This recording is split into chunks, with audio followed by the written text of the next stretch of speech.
సంస్కృతి సంపద YouTube channel తరఫున అందరికీ స్వాగతం. శ్రీమద్ భగవద్గీత ఆధ్యాత్మిక రహస్యాలు శీర్షికలో శ్రీ త్రినాథ్ గారు ధారావాహిక ప్రసంగం చేస్తున్నారు. వారి ధారావాహిక ప్రసంగంలో ఈరోజు 395వ ప్రసంగం చేస్తున్నారు. శ్రీ త్రినాథ్ గారికి స్వాగతం. ఓం శాంతి. శ్రీమద్ భగవద్గీత ఆధ్యాత్మిక రహస్యాలు ఈ కార్యక్రమాన్ని వీక్షిస్తున్నటువంటి సోదర సోదరిమణులకి హార్దిక స్వాగతం, సుస్వాగతం, నమస్సుమాంజలి. ధార్మికము, ఆధ్యాత్మికము ఈ రెండింటి మధ్య భేదాన్ని ప్రతి ఒక్కరూ అర్థం చేసుకోవాలండి. ఈ అర్థం చేసుకున్నట్లయితే మీ జీవితంలో ఆధ్యాత్మిక వెలుగు నిండుతుందండి. ఆధ్యాత్మికత లేనట్లయితే కేవలం మీరు ఎంత పురోభివృద్ధి చెందినప్పటికీ కూడా అది కేవలము ఒక్క జన్మకి మాత్రమే పరిమితము. ఇప్పటికే మనము 180 ఎపిసోడ్స్ లో ఈ యొక్క ధార్మికత, ఆధ్యాత్మికత అన్న భేదాన్ని మనం చర్చిస్తూ వస్తున్నాము. ఈ ఎపిసోడ్ లో మరొక ముఖ్య విషయాన్ని మీ దృష్టికి తీసుకొని వస్తున్నాను.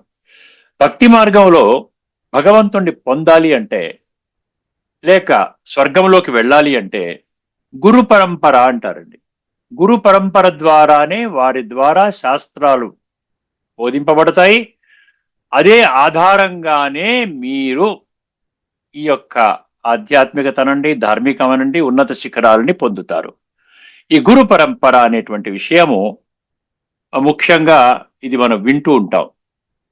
గురు పరంపర అంటే మనుషులే గురువులు, సాధువులు, సన్యాసులు, ఋషులు, మునులు, మహామండలేశ్వరులు, జగద్గురువులు, పీఠాధిపతులు, వీరి ద్వారా. అందుకనే చూసారా, ఈ రోజున వర్తమానంలో మనం చూస్తుంటాం, ప్రతి ఒక్కరూ కూడా ఒక 60-70 సంవత్సరాలు దాటిన తర్వాత ఒక గురువు గారి దగ్గరికి వెళ్తారు. గురువు గారు వారు ఏ విధంగా చెబుతుంటే ఆ విధంగా వాళ్ళు చేస్తూ ఉంటారు. గురువు గారు మంత్రం ఇస్తారు, గురు మంత్రం అంటారు. అదేవిధంగా గురువు గారు వారి ప్రతి ప్రవచనం వింటూ ఉంటారు. వారిని మా గురువు గారండి అంటారు, మేము ఫలానా వారికి శిష్యుడు అంటారు. అర్థమైందండి? సో ఇదంతా కూడా ఇప్పుడు చాలా అత్యధిక సంఖ్యలో భక్తులు చేస్తూ ఉన్నారు. కానీ ఇప్పటి వరకు ఈ గురు పరంపర ద్వారా ఏదైతే సాధించాలనుకొని మన గురువు దగ్గరికి వెళ్తున్నారో అది సాధ్యం అవుతుందా, అయ్యిందా, అవలేదా అనేది కొంచెము ఆలోచించుకోవాలి. ప్రతి ఒక్కరు కూడా బుద్ధి నేత్రాన్ని తెరుచుకొని ఆలోచించుకున్నట్లయితే, అంటే తత్వము ఆధారంగా అర్థం చేసుకున్నట్లయితే, తర్కములో మళ్ళీ మనం 3 విషయాలు చెప్పుకుంటున్నాం. తత్వము అంటే సత్యము, మరియు తర్కము, మూడవది ఇంగిత జ్ఞానము. ఇప్పుడు లక్షల సంఖ్యలో మన గురువులు ఉన్నారు, కోట్ల సంఖ్యలో భక్తులు ఉన్నారు. మరి గురు పరంపర ద్వారా ఏ విధంగా వాళ్ళు ఆధ్యాత్మికంగా ఎదుగుతున్నారు, లేక ధార్మికంగా ఎదుగుతున్నారు? విశ్వాత్మలందరూ ఒకే ఒక్క కుటుంబం అనేటువంటి విధానంలో వెడుతోందా? సర్వమానవ సౌభ్రాతృత్వం అంటున్నాము, సర్వే జనా సుఖినో భవంతు అంటున్నాము, లోకా సమస్త సుఖినో భవంతు అంటున్నాము. ఈ విధంగా ఎందుకు జరగటం లేదు? గురువుల ద్వారా కూడా సాధ్యము కాని పనిని ఎందుకు సాధ్యం అవ్వలేదు అంటే, గురు పరంపర ద్వారా ఆత్మజ్ఞానం అందలేదండి. ప్రతి ఒక్కరూ నేను దేహం అనేటువంటి భ్రాంతిలోనే ముందుకు వెళుతున్నాం. అర్థమైందండి? అందువలన గురు పరంపర ద్వారా మనుషులలో సాత్వికంగా పరివర్తన చెందలేదు, ఇప్పటి వరకు చెందబడలేదు. సంస్కారాలు ఏవైతే ఉన్నాయో అది తమో ప్రధాన సంస్కారాలు ఇంకా రోజు రోజుకి తమో ప్రధానంగానే మారుతున్నాయి. కానీ అది రజో సాత్విక అంటే సతో ప్రధాన స్థితికి రాలేదు. అందుకనే పరమాత్మ 4వ అధ్యాయంలోని 7-8 శ్లోకాల్లో ఆయన వాగ్దానం చేసినట్లుగా, ఎప్పుడైతే అర్థమైందండి 33 కోట్ల దేవీ దేవతల ద్వారా, వాడి యొక్క పూజలు పునస్కారాల ద్వారా, అదేవిధంగా ఈ ధర్మ స్థాపకుల ద్వారా, అదేవిధంగా అనేక మంది ఋషులు, గురువులు అనేటువంటి గురు పరంపర ద్వారా కూడా సృష్టి పరివర్తన కాకపోయినట్లయితే, మనుషులలో సంస్కారాలు పరివర్తన కాకపోయినట్లయితే, ధర్మము పాతాళానికి నొక్కబోయబడినట్లయితే, అధర్మం ఉత్థానావస్థకి వెళ్ళినట్లయితే, ఇంకా వేరే మార్గము లేనటువంటి పరిస్థితిలో, అంటే దిక్కు తోచని పరిస్థితిలో అంటాం చూసారా, దిక్కు లేని వాడికి దేవుడే దిక్కు అంటాం చూసారా, ఆ విధంగా నేనే సృష్టి మీద అవతరించి పునః ధర్మస్థాపన, సంస్థాపన కర్తవ్యాన్ని, అంటే re-establishment of A righteous world, అది నేనే చేస్తాను అని భగవంతుడు వాగ్దానం చేశాడు. కాబట్టి ప్రతి ఒక్కరూ గమనించవలసింది ఏంటంటే, గురువు కూడా దేహమే, దేహధారియే. అర్థమైందండి? ఆ గురువు గారి ద్వారా ఇప్పటి వరకు మన సంస్కారాలు పరివర్తన అయ్యాయా? నాలో విషయ వికారాల యొక్క ప్రభావం తగ్గిందా? కామము, క్రోధము, లోధము, మోహము, అహంకారం పోయాయా? నా జీవితంలో కాస్త సుఖము, శాంతి ఆ విధంగా అనుభవం చేస్తున్నానా? అర్థమైందండి? మన ఇన్నర్ కాన్ఫ్లిక్ట్స్ తగ్గుతున్నాయా? ఇవన్నీ కొద్దిగా ఆలోచించుకున్నట్లయితే మనము గురు పరంపర ద్వారా ఏదైతే పొందాలని అనుకుంటున్నామో అది పొందలేకపోయాము. కాబట్టి గుర్తుపెట్టుకోండి, ఆధ్యాత్మిక జగత్తులోనే మనకి పరమాత్మనే పరమ సద్గురువుగా, జగద్గురువు అంటున్నాం చూసారా, పరమ జగద్గురువుగా అందరికీ తండ్రి అయినటువంటి, పతిత పావనుడైనటువంటి, సర్వశక్తివంతుడైనటువంటి, సర్వజ్ఞుడైనటువంటి, సృష్టి యొక్క ఆదిమధ్యాంతాల జ్ఞాత అయినటువంటి అటువంటి పరమాత్మ సాధారణ సాకార మాధ్యమం ఆధారంగా ఈ యొక్క సృష్టి పరివర్తన కార్యక్రమాన్ని ఇప్పుడు చేస్తున్నారండి. వారే సద్గురువు, పరమ సద్గురువు, వారి ద్వారా ఈ పరివర్తన జరుగుతున్నది. ఇది ముఖ్యమైన విషయము. ఇప్పుడు మనము ఎక్కడికి వెళ్తున్నామంటే, దేనికి వెళ్తున్నామండి? ఇది ఏమంటారు, యక్ష ప్రశ్నలండి. యక్ష ప్రశ్నలు అండర్స్టాండ్ చేసుకునే పని చేద్దామండి. యక్ష ప్రశ్నల్లో ఎన్నో ప్రశ్న అంటే 38వ ప్రశ్న అండి. ఇప్పటి వరకు 37 యక్ష ప్రశ్నలు తెలుసుకున్నాం. ఒక్కసారి వాటి సమాధానాలు కానీ మీరు పునరావలోకనం చేసుకున్నట్లయితే మీకు ఏమర్థమవుతుంది? అంతా కూడా ఆత్మకి సంబంధించిన విషయమే చెప్తున్నాడు యుధిష్ఠిరుడు. అర్థమైందండి? ఇప్పుడు ఈ ప్రశ్న ఇదేంటంటే 38వ ప్రశ్న, కిం మానం అన్నాడు. కిం అంటే ఏది, మానం, మానం అంటే గౌరవము, రెస్పెక్ట్. కిం మానం, ఏది గౌరవము, ఏది నిజమైన ప్రతిష్ట అనేది. గౌరవ ప్రతిష్టలు అంట, మర్యాదలు అవన్నీ అంటాం కదా. ఏది నిజమైనటువంటి గౌరవము, ఏది నిజమైనటువంటి ప్రతిష్ట? ఇప్పుడు దానికి సమాధానం ఒక్కసారి మనం చర్చించుకుందామండి. మనిషికి నిజంగా గౌరవం ఏమిటి? సమాజం ఇచ్చే పేరు ప్రతిష్టలే గౌరవమా, లేదా అంతకంటే లోతైన అర్థము ఏదైనా ఉన్నదా? దీనికి యుధిష్ఠిరుడు సమాధానం ఒక్కసారి చాలా జాగ్రత్తగా వినండి. ఏమంటున్నాడు? త్యాగ మానం అన్నాడు. త్యాగమే నిజమైన గౌరవము. చూసారా? త్యాగము నిజమైన గౌరవం. త్యాగం అంటే ఏంటో తెలుసుకుందాం. మానం అంటే ఏమిటి? మానం అంటే గౌరవము, ప్రతిష్ట, విలువ. సాధారణంగా మనం ఇలా అనుకుంటాం. ఏంటనుకుంటాము? ఏదనుకుంటామంటే మానం అంటే ఏమనుకుంటాం, గౌరవం అంటే ఏమనుకుంటాం? పదవి, బాగా ధనం ఉన్నట్లయితే, లేక బాగా పెద్ద పెద్ద చదువులు ఉన్నట్లయితే, విద్య, అధికారము, పెద్ద ఎమ్మెల్యే కానీ, ఎంపీ, ఇట్లా మినిస్టరు, ఆ విధంగా పెద్ద పెద్ద పదవులు, లేకపోతే వారితో సంబంధం ఉన్నట్లయితే ఏమనుకుంటాం? గౌరవము నాకు దొరికింది, నేను చాలా పెద్దవాడిని సమాజంలో అనుకుంటామంట. ఇవే గౌరవానికి కారణాలని అనుకుంటాం. కానీ యుధిష్ఠిరుడు చెబుతున్నాడు, వీటిలో ఏది నిజమైన మానము కాదు, ఏది కాదంట. ఏమన్నాడండి? మానం, త్యాగమే నిజమైన గౌరవము. త్యాగము ఎందుకు మానం, ఎందుకు అది నిజమైన గౌరవం? మళ్ళీ ఎక్స్ప్లెయిన్ చేస్తున్నాడు. త్యాగం అంటే స్వార్థాన్ని వదలడము. అర్థమైంది? సెల్ఫిష్నెస్, నేనే అంతా పొందాలి, ప్రపంచం ఏదైపోయినా పర్వాలేదు, అటువంటిది అనమాట. స్వార్థాన్ని విడిచిపెట్టడం, అహంకారాన్ని త్యజించడము, కోరికలను తగ్గించుకోవడము, ఇతరుల హితము కోసము తన్ను తాను పక్కన పెట్టడము, ఇతరుల హితము కోసము తన్ను తాను పక్కన పెట్టడము. ఇలా చేసిన వ్యక్తిని ప్రపంచము గౌరవిస్తుంది, కాలము గౌరవిస్తుంది, ధర్మము గౌరవిస్తుంది అంటున్నాడు. అందుకే త్యాగమే మానం అన్నాడు. ఆధ్యాత్మిక దృష్టికోణంలో చూసినట్లయితే దేహాభిమానము తప్పుడు మానం అన్నాడు. దేహాభిమానం అంటే నేను దేవం 24 గంటలు దేహము, అది ఎప్పుడు పోతుందో కూడా తెలియదు. అంటే అనిత్యమైనటువంటి దానితో మనం దాన్ని నిత్యం అనుకుంటూ మన జీవితాన్ని దాన్ని పూర్తిగా పణంగా పెట్టేసుకున్నాం. అందుకనే అతిగతి లేకుండా అశాంతి, దుఃఖము, అలజడి, సమస్యలు, గొడవలు, అనారోగ్యము, ఇవన్నీ మనం బాధపడుతూ ఉన్నాం. అది తప్పుడు మానమంట. నేను ఇది, నాకు ఇది, నన్ను గౌరవించాలి, ఇవన్నీ కూడా దేహాభిమానానికి చెందినవి. ఇది అస్థిరమైన గౌరవము. అండర్లైన్ చేసుకోండి, ఇది అస్థిరమైన గౌరవము. పరిస్థితులు మారితే పోయే గౌరవ ప్రతిష్టలు. పరిస్థితులు మారే పోతుంది ఒక్కసారి జీరో. ఆత్మాభిమానము మరియు త్యాగము, ఆత్మాభిమానము ప్లస్ త్యాగము ఇజ్ ఈక్వల్ టు నిజమైన మానము. అర్థమైందండి? అసలు అటువంటి త్యాగం అంటే ఏంటంట? దేహాభిమానాన్ని త్యజించడము, వికారాలను త్యజించడము, కామము, క్రోధము, లోభము, మోహము, అహంకారము, ఈ పంచవికారాలని వదలడము, పరమాత్మ సేవలో తనకు తాను అర్పించుకోవడము. ఇదంతా నిజమైనటువంటి మానము అంటున్నాడు. గుణత్రయాల పరంగా మానము ఏ గౌరవము? మానము దేని కింద వస్తుంది? గుణత్రయం అంటే సాత్విక, రాజసిక, తామసికలో ఏమొస్తుంది? పరిపూర్ణంగా సాత్వికంగా ఉంటుంది అంటున్నాడు. ఆత్మిక గౌరవము. ఎందుకంటే ఇది స్వార్థము లేకుండా, అహంకారము లేకుండా, పరమాత్మ సేవతో, విశాల హృదయముతో, నిశ్చలమైన శాంతితో, అనాసక్తితో, గుణత్రయ శాస్త్రం ప్రకారము ఇది సాత్విక మానము. ఇంకో 2 పాయింట్స్ ఉన్నాయండి. భగవద్గీత ప్రకారంగా కూడా మనం చూడాలి కదా. 12వ అధ్యాయంలోని 15వ శ్లోకం చెప్తున్నాడు ఇక్కడ. యస్మాన్నో ద్విజతే లోకో లోకాన్నో ద్విజతే చయః. అర్థమైందండి? 12వ అధ్యాయంలోని 13వ శ్లోకం. ఒకసారి దీని అర్థం కూడా చదివేస్తే మీకు అర్థమవుతుంది.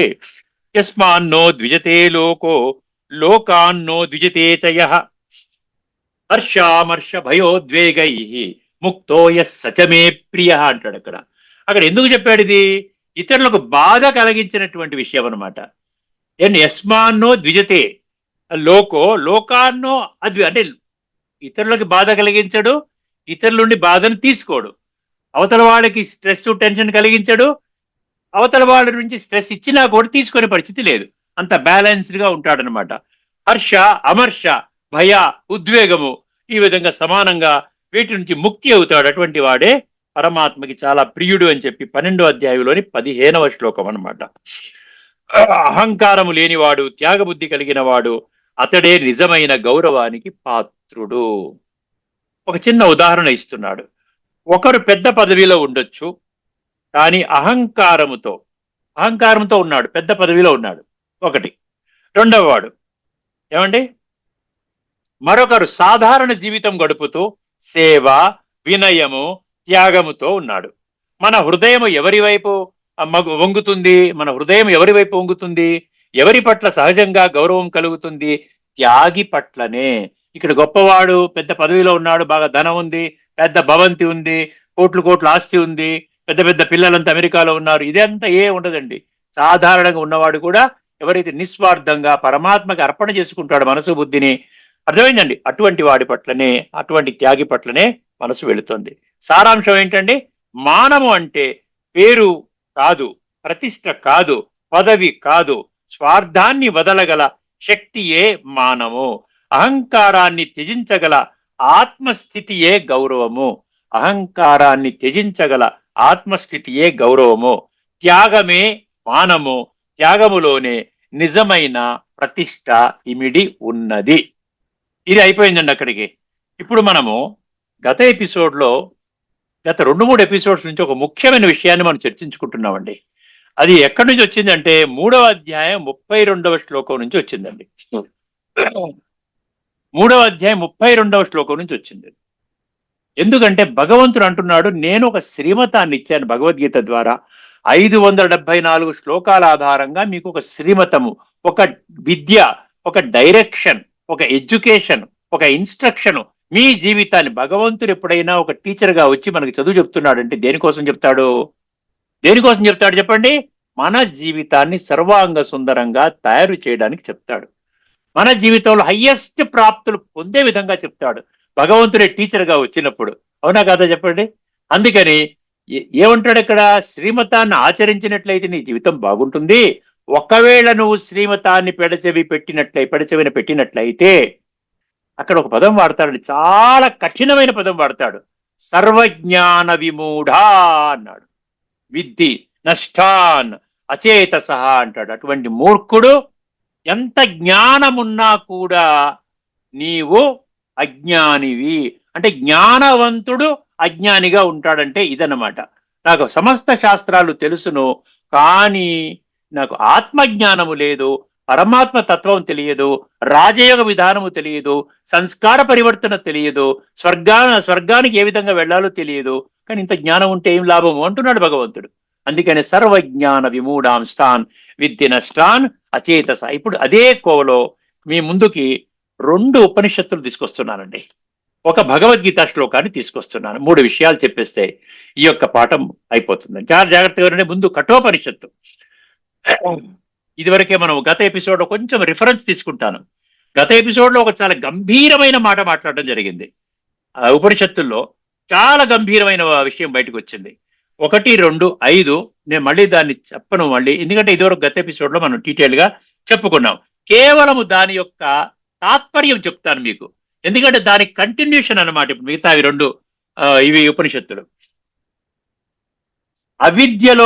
అవిద్యలోనే మునిగి ఉండి, అవిద్య అంటే ఏంటి? ఆత్మవిద్య అండి.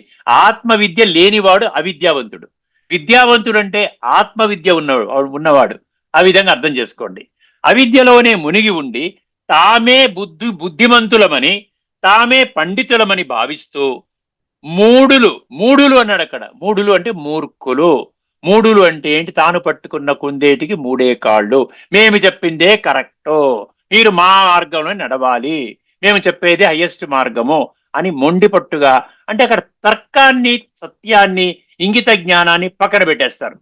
అందుకని అక్కడ ఏంటి? బుద్ధి నేత్రము తెరవటం అంటూ ఉండదు, ఆత్మజ్ఞానం ఉండదు. అందుకని చూసి అక్కడ మూడులు అన్నాడు. తడబడుతూ తిరుగుతారు. దానికి ఒక చిన్న ఉదాహరణ ఇచ్చాడండి. ఒక అంధుడు మరో అంధుణ్ణి నడిపిస్తున్నట్లుగా. అంటే ఒక గుడ్డివాడు ఇంకొక గుడ్డివాడిని ఎలా తీసుకుని వెళ్తాడు? రాంగ్ డైరెక్షన్ లో తీసుకెళ్తాడు. ఎందుకంటే నడిపించేవాడు కూడా గుడ్డివాడు కదా. అర్థం చేసుకోండి. ఇది ఎక్కడుందండి? 1వ అధ్యాయంలోని 2వ, అది కాదు, కఠోపనిషత్తులో 1.2.5. మీరు గూగుల్లో కొట్టండి, చాట్ జీపీటీలో కొట్టండి 1.2.5 కఠోపనిషత్తు అని కొడితే ఇదే వస్తుంది. తర్వాత ఇప్పుడు ఇదే విషయాన్ని ఇంకొక ఉపనిషత్తులో కూడా ఉంది. ఇదే విషయం డిట్టో, అది కూడా మీరు నోట్ చేసుకోండి. అది ముండక ఉపనిషత్తు 1.2.8. ముండక 1.2.8. అందులో ఏమన్నారు? ఒక్కసారి లైన్ బై లైన్ చదివేస్తాను సమయాన్ని దృష్టిలో పెట్టుకొని. అవిద్యాయాం అంతరే వర్తమానా. మొదటి పంక్తి అవిద్యాయాం అంతరే వర్తమానా, అవిద్యలోనే పూర్తిగా మునిగి ఉన్నవారు. 2వ పంక్తి స్వయం ధీరా పండితం మన్యమానా, ఆత్మజ్ఞానము లేని స్థితిలోనే జీవిస్తూ. అర్థమైందండి? ఇంత ఫస్ట్ పంక్తిలో ఏమన్నాడు? అవిద్యలోనే పూర్తిగా మునిగి ఉన్నవారు ఏమంటారు? ఆత్మజ్ఞానం లేని స్థితిలో జీవిస్తూ శరీర కర్మ ఫలాలని అన్ని అనుకుంటూ ఉన్నవారు. అది మొదటి పంక్తి అండి.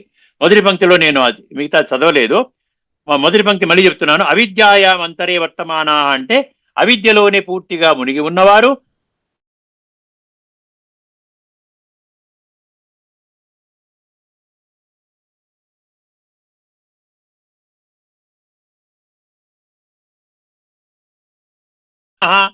తామే జ్ఞానులమని, పండితులమని భావించేవారు. నిజానికి జ్ఞానము లేకపోయినా తమకు జ్ఞానము ఉన్నదని అనుకునే అహంకారము.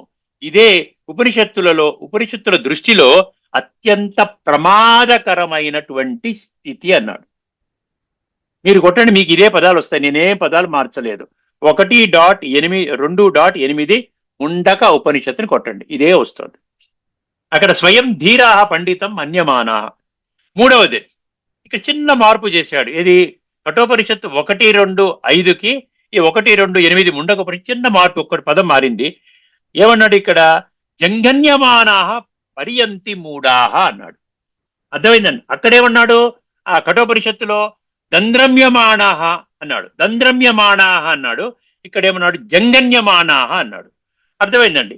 ఇక్కడ దాని మీనింగ్ చదువు ఒక్కసారి చూడండి. తడబడుతూ తిరుగుతూ భ్రమలో పడుతూ సంచరిస్తారు, స్పష్టమైన లక్ష్యము లేకుండా జనన మరణ చక్రములోనే తిరుగుతూనే ఉంటారు, మోక్ష మార్గము తెలియదు, చేరలేరు. అంటే ఎవరైతే మీకు బోధిస్తున్నారో వాళ్లే స్వర్గానికి రారు. వాళ్ళకి ఆత్మజ్ఞానం లేదు, పరమాత్మ యొక్క ఉనికిని కనిపెట్టలేదు, ఆత్మతో ఈ రాజయోగం అనే ప్రక్రియ ద్వారా ఈ ఆత్మ పరమాత్మ కలయిక ద్వారా సంస్కార పరివర్తన విధానము తెలియదు భగవద్గీతలో ఉన్నప్పటికీ కూడా. ఎవరి సంస్కారాలైతే సాత్విక ప్రధానంగా మారుతాయో వారు మాత్రమే సత్యయుగులకు వెళతారు అన్న భగవద్గీతలో కుండ బద్దలు కొట్టినట్లు తిరుగులేని తిరస్కరించలేని ఆ సత్యాన్ని వారు ఎవరైతే మిమ్మల్ని మీకు గురువుగా దర్శనమిస్తున్నారో వారికి కూడా తెలియదు అంటున్నారు. తెలియదు, చేరలేరు. మళ్ళీ ఆఖరిది అదే పంక్తి అండి. అంధైనైవ నియమాన యథాంధాహ అన్నాడు. అంటే అందుడు అదే పదం ఇక్కడికి వచ్చింది. ఒక అంధుడు, జాగ్రత్తగా వినండి, ఒక అంధుడు మరో అంధుణ్ణి నడిపిస్తున్నట్లుగా చూసే శక్తి లేనివాడు. అర్థమైంది? శక్తి లేదు, ఆత్మని చూసుకునే శక్తి లేనివాడు ఇంకొక చూడలేని వాడికి, ఇప్పుడు తనకే చూడలేని శక్తి లేనప్పుడు ఏంటి, ఆత్మను దర్శించుకోలేనప్పుడు ఇంకొక చూడలేని వాడికి మార్గము చూపినట్లే. అదే విధంగా అనమాట, ఒక అంధుడు మరో అంధుడిని నడిపిస్తున్నట్లుగా చూసే శక్తి లేనివాడు ఇంకొక చూడలేని వాడికి మార్గము చూపినట్లే ఫలితం ఏంటి, ఇద్దరు పడిపోతారు. ఒక కాలచక్రం అయిపోతుంది, క్లోజ్ అయిపోతుంది. గాడ్ ఏమంటాడు, ఒక బోర్డు పెట్టేస్తాడు, టూ లేట్ అయిపోయిందండి, ఈ విశ్వ పరివర్తన జరిగిపోతుంది, ఈ విధంగా సత్యయుగం ఫారం అవుతుంది, నన్ను తెలుసుకున్నవాడు నా మాట విన్నవాడు మాత్రమే వస్తారు, భగవంతుడు చెప్పేశాడు కదా. అందుకని ఏమంటున్నాడు, ఇద్దరు పడిపోతారంట. ఇది కేవలము అజ్ఞానాన్ని కాదు, అజ్ఞానము మరియు అహంకారమును తీవ్రముగా ఖండిస్తుంది. అజ్ఞానముతో పాటు అహంకారం. అక్కడ అహంకారం ఎందుకన్నాడంటే అజ్ఞానములో ఉంటూ కూడా నేను అజ్ఞానములో ఉన్నాను అని తెలుసుకోలేకపోవటం, నేను ఒక జ్ఞానిని, నేను పండితుడిని అని ఆ విధంగా నిర్ధారించుకోవడం, ఇక్కడ అహంకారం అంటున్నాడు. అందుకని ఈ రెండింటినీ ఉండడం అనేది ఉపనిషత్తులు, ఈ ఒక ముండకోపనిషత్తు 1:2-8 ఖండిస్తోంది అంటున్నాడు. తర్వాత సారములోకి వెళ్ళినట్లయితే ఆత్మజ్ఞానము లేకుండానే తామే జ్ఞానులమని భావించేవారు తడబడుతూ సంచరిస్తారు. అలాంటి వారు ఇతరులను నడిపించాలనుకుంటే అది ఒక అంధుడు మరో అంధుణ్ణి నడిపించినట్లే, ఇద్దరూ పతనమవుతారు. ఇది ఉపనిషత్తులో మహావాక్యం. ఇప్పుడు ఒకసారి ఆధ్యాత్మిక దృష్టికోణం చూద్దామండి. ఈ మంత్రము ఆధ్యాత్మిక తత్వాన్ని అత్యంత స్పష్టంగా మద్దతు ఇస్తుందంట. అవిద్య అంటే ఏమిటి? అవిద్య అంటే నేను శరీరము అనే దేహాభిమానము. కర్మకాండలు ఏవైతే చేస్తున్నాం కదా, ఏవైతే భక్తి మార్గంలో చేస్తున్నాం కదా, కర్మకాండ దైహిక భ్రాంతిలో ఉండి అదే పరమమని భావించటము. భగవంతుని పరిచయము లేకుండా ధర్మాచరణ, పరమాత్మ పరిచయం లేకుండా ధర్మాచరణ, ఇవన్నీ అవిద్య. స్వయం ధీరాహ అన్నాడు. అసలైన సమస్య ఎక్కడొచ్చింది? ఈ పదం చాలా కీలకమైందండి. స్వయము ధీరా అంటే ఏంటి? వేదాలు చదివినా, శాస్త్రాలు చెప్పినా, ప్రవచనాలు ఇచ్చినా ఆత్మస్థితి లేకపోతే అది నిజమైన జ్ఞానము కాదు, ఇదే శాస్త్రాభిమానము అంటున్నాడు. అర్థమైందండి? ఇప్పుడు అంధుడు ఎవరు అంటున్నాడు. అంధుడు ఎవరు? ఆత్మగా తాను ఎవరో తెలియనివాడు, పరమాత్మని యథార్థ పరిచయము లేనివాడు, సంగమ యుగాన్ని గుర్తించనివాడు. సంగమయుగం అంటే పరమాత్మ ఇప్పుడు కలియుగం యొక్క అంతిమ సమయము, సృష్టి యొక్క ఆది సమయములో పరమాత్మ సృష్టి మీద అవతరించాడు. ఇది తిరుగులేని తిరస్కరించలేని సత్యము. ఎవరికి వాళ్ళు నిర్ధారించుకోవడానికి పుష్కలంగా అవకాశాలు కూడా ఉన్నాయి. ఎవరు అవకాశాలని వాడుకుంటారో వాళ్ళు తెలుసుకుంటారు. అవకాశాలు ఉన్నప్పటికీ కూడా వాడుకోలేకపోయినట్లయితే వాళ్ళు ఆ విధంగా పరమాత్మను తెలుసుకోలేరు. అందుకని సంగమ యుగాన్ని గుర్తించని వాడు ఇతడే ఉపనిషత్తు చెప్పిన అంధుడు. 3 విషయాలు చెప్పాడండి. ఆత్మగా తాను ఎవరో తెలియనివాడు, పరమాత్మని యథార్థ పరిచయం లేనివాడు, సంగమ యుగాన్ని గుర్తించినవాడు, ఇతడే ఉపనిషత్తు చెప్పిన అంధుడు. ఆత్మజ్ఞానము లేకుండా ఉన్న పాండిత్యమే ఉపనిషత్తుల దృష్టిలో అంధత్వము. అంధుడు అంధుణ్ణి నడిపించలేడు, తత్వదర్శి గురువు అవసరము. సో ఇప్పుడు ఏం కావాలి మనకి? తత్వాన్ని దర్శించిన వాడు కావాలి మనకి. అంటే అజ్ఞానంలో ఉన్న గురువులు కాదు ఇప్పుడు కావాల్సింది. ఇప్పుడు వర్తమాన క్రిటికల్ మూమెంట్ లో, కాలచక్రంలో లాస్ట్ ఫేజ్, ఈ శరీరం చాలించేము అంటే సృష్టి పరివర్తన అయిపోతుంది. ఇంకొక శరీరం మనకు దొరకదు ఆత్మని కడుక్కోవడానికి. అర్థమైందండి? అందుకని మనకి ఏం కావాలంట? తత్వదర్శి గురువు అవసరము. ఈ అంధత్వము ఎందుకు వస్తుంది? నేను శరీరము అనే దేహాభిమానము. అర్థమైందండి? కర్మకాండే పరమమని భావించడము, భగవంతుని యథార్థ పరిచయము లేకపోవడము, శాస్త్రజ్ఞానం ఉన్నా ఆత్మస్థితి లేకపోవడము, ఇవన్నీ అవిద్య లక్షణాలు. అంధుడు అంధుణ్ణి నడిపిస్తే ఏమవుతుంది? గురువుకు దర్శనము లేదు, శిష్యుడికి మార్గము లేదు, ఫలితము జనన మరణ చక్రములోనే కొనసాగడం. అంటే జనన మరణ చక్రం అంటే ద్వాపర కలియుగాల్లోని తిరుగుతూ ఉంటారు. సత్య త్రేతాయుగాల్లో వాళ్ళకి ఎంట్రీ లేదు. అర్థమైందండి? మోక్ష మార్గానికి గురువు తప్పనిసరి కాదు, దర్శనమున్న సత్య జ్ఞాని తప్పనిసరి. మోక్ష మార్గానికి గురువు తప్పనిసరి కాదు. అంటే ఇప్పుడు గురువు అంటే గురు పరంపర అని చెప్పుకున్నాను చూసారా? ఈ స్థూలంగా దేహదారులైన గురువుల గురించి చెప్పడం లేదు ఇక్కడ. దర్శనమున్న, ఎవరైతే తత్వాన్ని దర్శించారో, సత్యాన్ని దర్శించారో అటువంటి జ్ఞాని యొక్క సంబంధ సంపర్కంలోకి రావాలి అంటున్నాడు. ఈ విధంగా ఇప్పుడు ముండకోపనిషత్తులో ఇంకొక శ్లోకం తీసుకెళ్తున్నానండి, అయిపోతుంది. ముండకోపనిషత్తులో మీరు నోట్ చేసుకోండి, 1.2.12. ఇందులో ఏంటంటాడు? ఎవరి దగ్గరికి వెళ్ళాలి? ఇందాక ఏం చెప్పాడు? ఇందాక దాంట్లో ఏం చెప్పాడంటే 1.2.8. అందులో ఏం చెప్పడం జరిగింది? అందులో అంధుడికి మార్గం చూపించలేడని చెప్పాడు. ఇప్పుడు ఎక్కడి దగ్గరికి వెళ్ళాలి? గైడెన్స్ ఇస్తున్నాడు, చాలా జాగ్రత్తగా ఉండండి. 1.2.12 మంత్రము సమస్యకి పరిష్కారం చూపిస్తుంది. దానికి పరిష్కారం ఏం చెప్తుందండి? తద్విజ్ఞానార్థం గురుమేవాభిగచ్చేత్ సమిత్ ప్రాణి శ్రోత్రియం బ్రహ్మనిష్టం. ఇది ఆ 2 పంక్తులు ఉన్నటువంటి శ్లోకం అండి. ఒకసారి చూసుకున్నట్లయితే తద్విజ్ఞానార్థం అన్నాడు. ఇక్కడ విజ్ఞానం అంటే విజ్డమ్ అండి, గుర్తుపెట్టుకో, నాలెడ్జ్ కాదు, విజ్డమ్. ఆ పరమ సత్యాన్ని తెలుసుకోవాలంటే ఏమన్నాడు? ఆ పరమ సత్యం అంటే ఏంటి? ఆధ్యాత్మిక జ్ఞానము, విజ్ఞానము, అనుభవ సహిత జ్ఞానము తెలుసుకోవాలంటే గురుమేవ అభిగచ్చేత్, తప్పకుండా గురువును ఆశ్రయించాలి. ఈ ఒక్క పదం ఉంది చూసారా? గురువు అన్న పదవిని ఏం చేసుకున్నారు? దాన్ని కొంచెం డైల్యూట్ అయిపోయి దేహదారులైన గురువుల దగ్గరికి వెళ్తున్నారు. దేహదారులైన గురువుల దగ్గరికి వెళ్ళక్కర్లే. పరమ సద్గురువు ఇప్పుడు సృష్టి మీద అవతరించి ధర్మ సంస్థాపనార్థాయ సంభవామి అన్నట్టుగా వారే పర్సనల్ గా చేస్తున్నారు. మయాధ్యక్షేణ ప్రకృతి సూయతే సచరాచరం అన్నాడు చూసారా? నా అధ్యక్షతన జరుగుతోంది పరివర్తన కార్యక్రమం అని చెప్తున్నాడు. అర్థమైందండి? అందుకని ఏం చెప్పాడు? తప్పకుండా గురువుని ఆశ్రయించాలి. శ్రోత్రియం అంటే శాస్త్రాన్ని నిజంగా గ్రహించిన వాడు. బ్రహ్మనిష్టం అంటే బ్రహ్మములో స్థిరంగా ఉన్నవాడు. బ్రహ్మం అంటే పరమాత్మ, ఆత్మ. ఆత్మని బ్రహ్మ అంటారు, పరమాత్మని బ్రహ్మ అంటారు, పరంధామాన్ని కూడా బ్రహ్మ అంటారు. సో బ్రహ్మలో స్థిరంగా ఉన్నవాడు. కేవలం ఉపన్యాసం చెప్పేవాడు కాదు, అనుభవములో జీవించేవాడు మాత్రమే గురువు. గీతలో అదే సత్యం ఇప్పుడు అయిపోయింది కదండి. తద్విజ్ఞానార్థం గురుమేవాభిగచ్చేత్ సమిత్ పాణి శ్రోత్రియం బ్రహ్మనిష్టం అయిపోయింది. అది ఎక్కడుందంటే ముండక 1.2.12. ఇప్పుడు ఆఖరి వచ్చేసామండి. ఇప్పుడు ఎక్కడికి వెళ్ళాలి? ఆ గురువు ఎక్కడి దగ్గర వెళ్ళాలి అంటే 4వ అధ్యాయంలోని 34వ శ్లోకము, జ్ఞానకర్మ సన్యాస యోగము 4వ అధ్యాయం 34వ శ్లోకం. ఒక్కసారి వినండి. ఒక్కసారి. తద్విద్ధి ప్రణిపాతేన పరిప్రశ్నేన సేవయా ఉపదేక్ష్యంతి తే జ్ఞానం జ్ఞానినః తత్వదర్శినః. అండర్లైన్ చేసుకోండి, తత్వదర్శినః. తత్వాన్ని దర్శించిన వాళ్ళు ఆత్మ పరమాత్మ యొక్క సంపూర్ణ పరిచయము, సంపూర్ణ అనుభవం, రాజయోగ ప్రక్రియ, సంస్కార పరివర్తన, కర్మ సిద్ధాంతము, కర్మల గుహ్యగతి, సృష్టి చక్రం యొక్క గుహ్యగతి, ఇవన్నీ తెలిసినటువంటి వాళ్ళు ఈ భూమండలంపై 20 లక్షల మంది ఉన్నారు. వాళ్ళని తత్వదర్శిన అంటున్నాడు. తత్వాన్ని దర్శించిన వాడు వారి దగ్గరికి వెళ్ళాలంట. ఒక్కసారి గమనించండి ఇక్కడ ఏమంటున్నాడో. అర్థం ఏంటి? వినయముతో సమీపించు, ప్రశ్నలతో స్పష్టత పొందు, సేవాభావంతో దగ్గరగా ఉండి తెలుసుకో.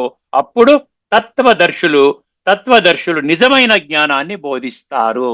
ఒక్కసారి ఇక్కడ ఏం చెప్తున్నాడు? ముండక ఉపనిషత్తు 1.2.12, తర్వాత గీతలో 4వ అధ్యాయం 34వ శ్లోకంలో 2 భేదాలు ఉన్నాయి. ఆ భేదాలు అర్థం చేసుకునే ప్రయత్నం చేద్దాం. ఒకటి సమస్య. అంశం ఏంటి? సమస్య. అంధుణ్ణి నడిపించడం ముండక 1.2.8 చెప్పాడు కదా. తర్వాత 1.2.12 పరిష్కారం. అంధుణ్ణి నడిపించడం. ఇక్కడ గీత ఏం చెప్తుంది? తత్వదర్శి నడిపిస్తాడు. తత్వదర్శి లేకపోయినట్టే మీరు నడిపించలేరు. పరిష్కారం ఏంటి? శ్రోత్రియ బ్రహ్మనిష్ట గురువు అన్నాడు. ఇక్కడేమన్నాడు గీతలో? జ్ఞానినః తత్వదర్శినః అన్నాడు. 3వ విధానము గురుమేవ అభిగచ్చేత్ అన్నాడు. ఇక్కడ ప్రణిపాతం, పరిప్రశ్న, సేవ అన్నాడు. ఈ విధంగా గురువు దగ్గరికి వెళ్ళి నీవు వినయంగా విధేయతతో నీ అన్ని ప్రశ్నలు తీసుకుని వెళ్ళి గురువుగారి దగ్గర సేవాభావంతో ఉన్నట్లయితే, సత్యాన్ని తెలుసుకునే భావంతో ఉన్నట్లయితే నీకు గురువు గారు ఈ యొక్క సత్యాన్ని చెప్తారు. లక్ష్యం ఏమిటంటే, ముండక ఉపనిషత్తు ఏం చెప్పింది? బ్రహ్మ విద్య చెప్పింది. ఇక్కడ గీత ఏం చెప్పింది? తత్వజ్ఞానం చెప్పింది. రెండు ఒకే సత్యాన్ని ప్రకటిస్తున్నాయి. ఆఖరి మహావాక్యం వచ్చేస్తున్నానండి. ఈ ఆధ్యాత్మిక దృష్టిలో ఈ 3 శ్లోకాల ఏకైక సారాంశం, 3 శ్లోకాలు చెప్పుకున్నాం కదా, 1, 2, 8, 1, 2, 12, మన భగవద్గీత 4వ అధ్యాయంలోని 34వ శ్లోకము. ఈ సారాంశం ఏంటి ఒక్కసారి గమనించండి. ఆత్మగా తన్ను తెలుసుకోకపోతే, పరమాత్మని యథార్థంగా గుర్తించకపోతే, శాస్త్ర జ్ఞానం ఉన్నా అది చూపు లేని జ్ఞానము. 3వ నేత్రం తెరుచుకోమన్నాడు కదా, ఈ ఆత్మనేత్రం, బుద్ధి నేత్రం, మనోనేత్రము, జ్ఞాన నేత్రము, సంస్కార పరివర్తన నేత్రం, పరమాత్మ ప్రాప్తి నేత్రము ఇక్కడ బ్రుకుటి మధ్యలో ఉందన్నమాట. అది ఆత్మ. చూసిన వాడే చూపించగలడు. చూసారా, ఆధ్యాత్మికంగా ఏం చెప్పి స్పష్టత ఏమిస్తున్నాడు? ఎవరైతే ఈ 3వ నేత్రాన్ని తెరుచుకొని పరమాత్మని దర్శించాడో, సంస్కార పరివర్తన చేసుకునే మార్గంలో పడ్డాడో, వారే నీకు చూపించగలుగుతారు. దర్శనము లేనివాడు గురువు కాలేడు. వారికే దర్శనము కానప్పుడు ఇతరులకి ఏ విధంగా దర్శనం చేయిస్తాడు? ప్రవచనానికి ఉపయోగపడేది ప్రవచన ఇదేమన్నాడు? ఇది కాదు, ఉపనిషత్తులు హెచ్చరిస్తున్నాయండి. ఏమంటున్నాడు? అంధత్వముతో నడిపించే గురువు బంధనానికి కారణం. అంధత్వముతో నడిపించే గురువు బంధనానికి కారణము. దర్శనమున్న తత్వదర్శి మాత్రమే ముక్తికి మార్గము. ఈ 3 విషయాలు చెప్పదలుచుకున్నానండి. ఆ 3 విషయాలు చెప్పాను. ముండకోపనిషత్తులో 2 శ్లోకాలు, భగవద్గీతలో ఉన్నటువంటి 4వ అధ్యాయం 34 శ్లోకం. ఈ యొక్క సారం ఒకటేనండి, 3వ నేత్రం తెరుచుకోండి. అదే గీత యొక్క ప్రాథమిక ఆధ్యాత్మిక మూల సిద్ధాంతము. ఇక్కడ ఈ రాజయోగ శిక్షణా కేంద్రాల్లో కేవలం అది ఒక్కటే నేర్పిస్తారండి, ఉచితంగా నేర్పిస్తారు. అర్థమైందండి? ప్రతి ఒక్కరు గమనించవలసింది కోరుతున్నాను. ఈ చర్చను ఇక్కడితో ముగించుకుందామండి. అందరికీ సెలవు. లోకా సమస్తా సుఖినో భవంతు. ఓం శాంతి.